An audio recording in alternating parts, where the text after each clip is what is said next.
What is going on, YouTube fam? This your boy Tony 2 times, and we back with another episode of Hood Tales, man. Before I start, be sure to tap that like button. Be sure to watch this video to the end so you can hear all the details and get the full story. If you're new to the fam, be sure to subscribe, hit that notification bell for future uploads. Let's get right into it. Cycles or generational curses are very common in inner cities and are hard to break. People, places, and things can determine whether a cycle can be broken or not.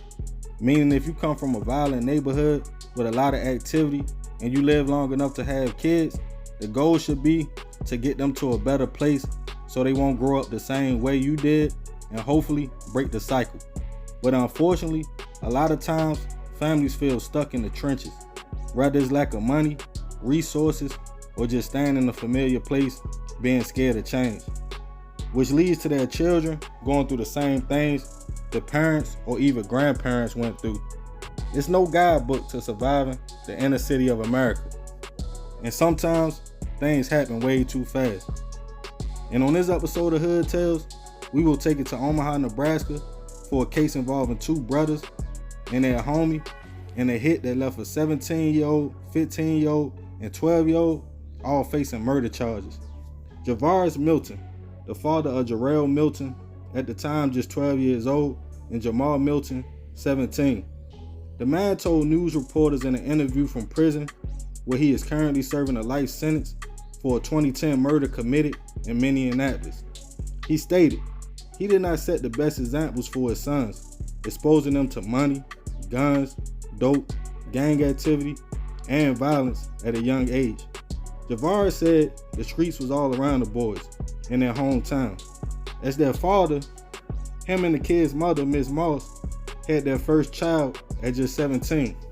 Both Jamar and Jarrell were born in Minnesota, but as Miss Moss wanted better for her kids and was tired of Jarrell going to jail, the couple split around 2003 or 2004 when he went to prison. Miss Moss moved the boys to Omaha, Nebraska, where she had family support. But only a short time later, while getting settled in a new town, Ms. Moss would end up in prison herself after stabbing a woman in the chest during the altercation. She would be gone from 2007 to 2008, where Jamar and Jarrell were placed in foster care until Ms. Moss was released. After prison, the family still wasn't stable. She had the boys back, but they went from house to house between Omaha and Minnesota, and the boys would not listen to their mother when she tried to discipline them. And allegedly, as Jamar got into his late teens, he started going more towards the streets, dealing with a local gang and certain street activity, in which his little brother was right behind him, even though only 12 years old. Things would take a turn for the worse when the two brothers, Jamar and Jarrell, and their homeboy at the time, 15-year-old Shantavius Primes Willis, decided they wanted to make some fast money and a quick lick. The teens allegedly set up a play to buy some grass from, at the time, 31-year-old Jamar Ray. The group decided to meet by Miller Park in North Omaha near 24th Street and Reddick Avenue. Mr. Ray would come with another man, 30-year-old Charles Fisher. Once in the location, according to sources, the teens attempted to rob the men before shots were fired from close range, hitting Mr. Ray. Charles was also hit, but able to run from the scene. As police responded to the location, Mr. Ray would be rushed to Nebraska Medical Center, where unfortunately, he would not survive his injuries, but Charles would.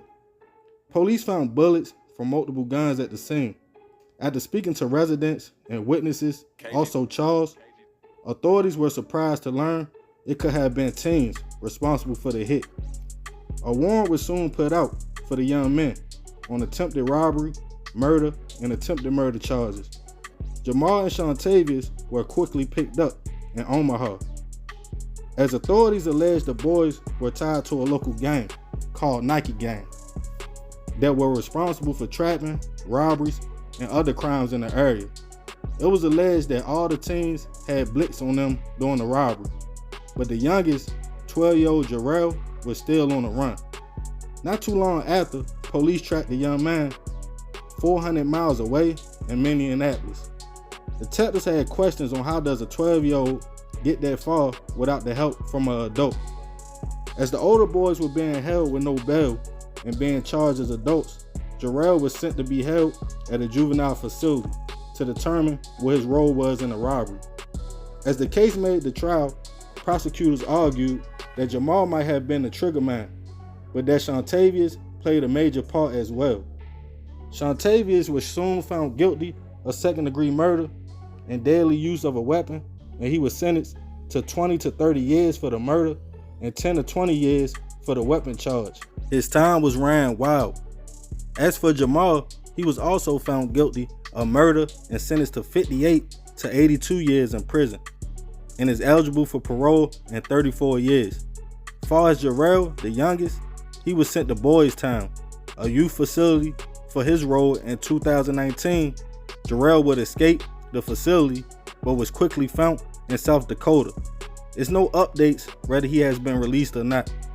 Their father, Javars, said if anyone's to blame, it's him for treating the boys like friends instead of sons. But the damage was already done. More of this story, no matter where you go, the streets are the streets. But generational curses can be broken. There's no rule book to being a parent, but the main goal is to at least try for your kids to have a better life than you.